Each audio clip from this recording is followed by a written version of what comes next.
We're going to be doing challenges 5.5 to 5.9 today. So let's start with the first challenge. Given a string that may contain a letter F, print the index of the first and last occurrence of F. If the letter F occurs only once, then output its index once. If the letter F does not occur, print -1. How do we do this? To do this, we're going to have to use a method called find. So let's say our string is hello world. To find the first L in hello world, we want to use s.find L. And if we run this code, you can see it prints 2.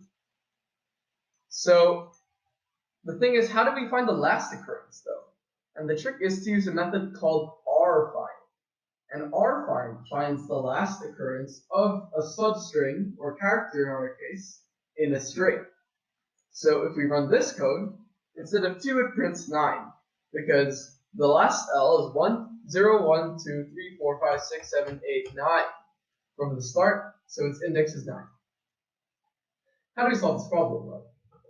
What we want to do is, first we want to find the first index. So we can find the first index of F in the string.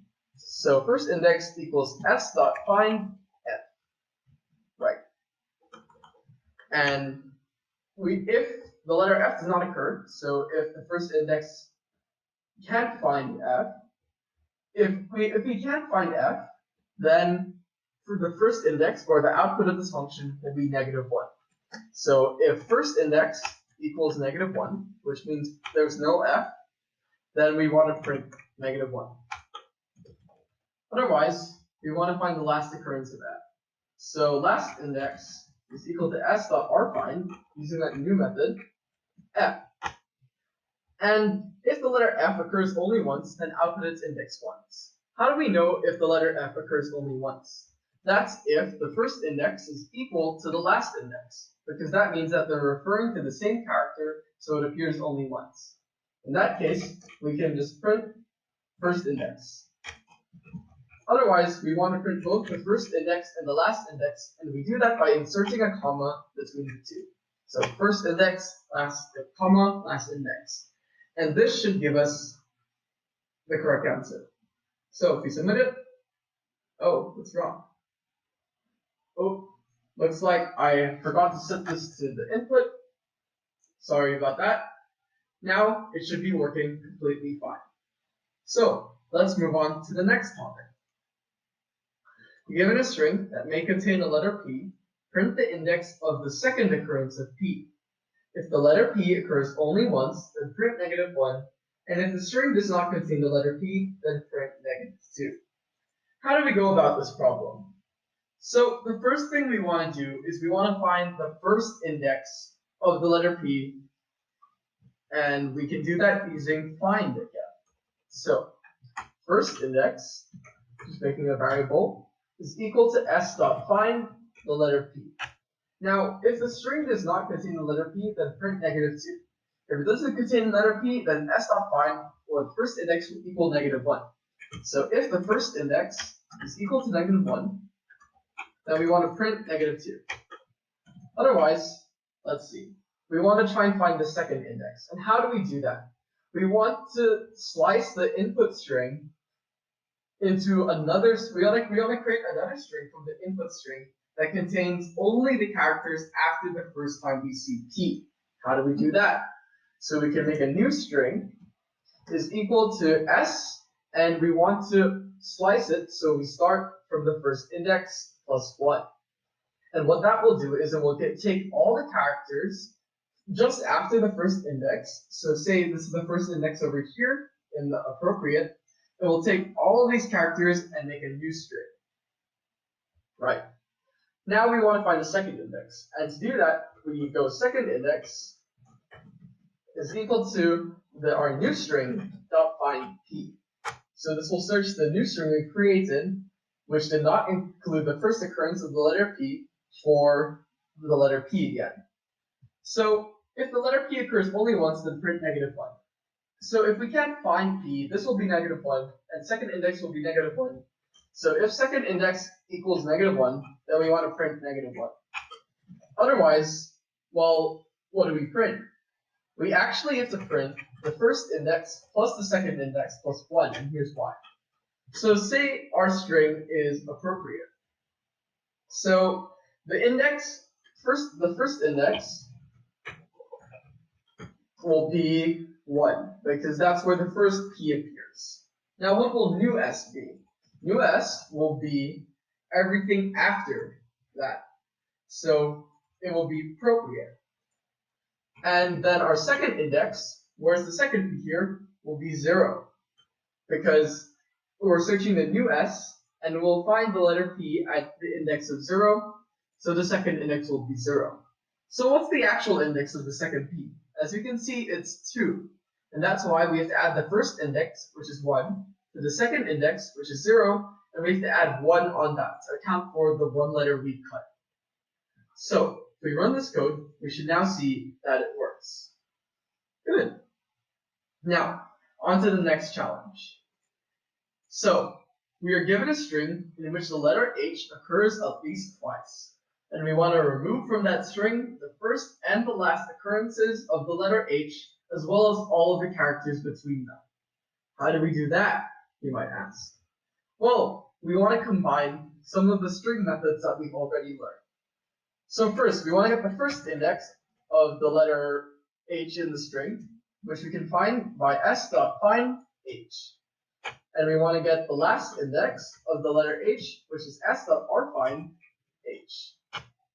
And we want to get all of the characters before the first index and all of the characters after the last index and make a new string.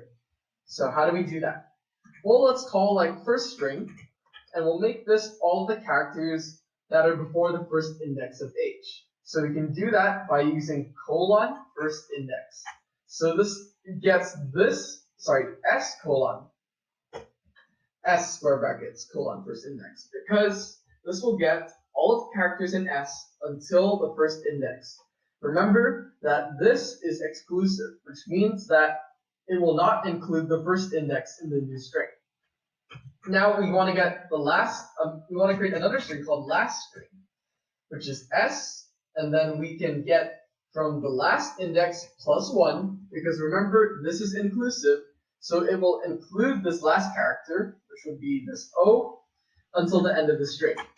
And the output should therefore just be the first string plus the last string. Simple as that. We don't need to worry about any of these being -1, because we know that the letter H occurs at least twice. So we're safe. So we submit this code. As you can see, we have completed all the challenges successfully. So let's move on to the next challenge. So we're given a string in which the letter H occurs at least twice, and we want to reverse the sequence of characters and close between the first and last occurrences of the letter H. How do we do this? Actually, we can copy most of our previous code over here and put it here. And what you remember, this will get everything from the first letter and everything after the last letter of H. So what we want to just create is a second string in between these two that contains all the letters from H in between the two H's. This would be X from the first index to the last index plus 1. And we could print this in the middle. Now hold on. We want to reverse the sequence of characters though. How do we do that? And so the trick is we have to add another colon, which if you remember is the step colon, and we set it to -1. This means it will count backwards from the first index to the last index. Now the thing is, if it's counting backwards, we actually need the last index to be in the place of the first index, and the first index to be in the place of the last index. And one more thing. This cannot be +1 anymore, it has to be -1. Because it will count back from this H all the way here, but if you remember, this is exclusive. So this will actually stop at the first index. So we'll get all those characters there and reverse them. And so therefore, this should output the correct answer.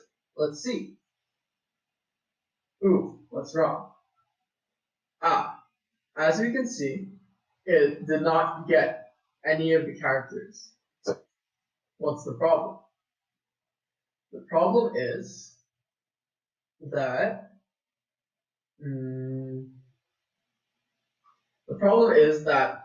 I made a mistake. Actually, we don't want to include these H characters. As you can see, we only want the sequence of characters enclosed between them. So we're actually going to make the first string until the first index plus 1. So it includes the H.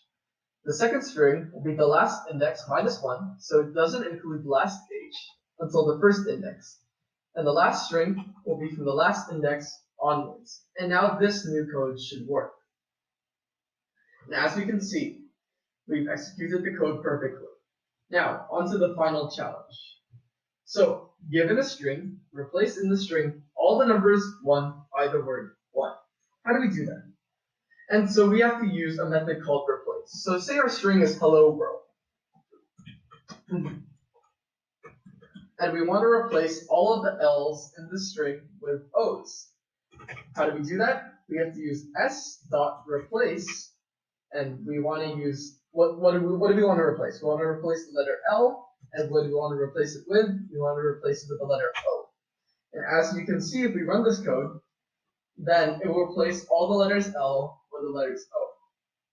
So, changing this back to input, how do we replace all the letters 1 by the word 1? And it's simple. We change this L to 1 because we want to replace all the numbers 1, and we want to replace it with the word 1. So if we run this code, we should see that it executes perfectly. So that was the end of the basic string challenges. Hopefully this has built up your confidence and you'll be ready to handle some of the more advanced challenges that we will tackle in our next speedrun. See you then!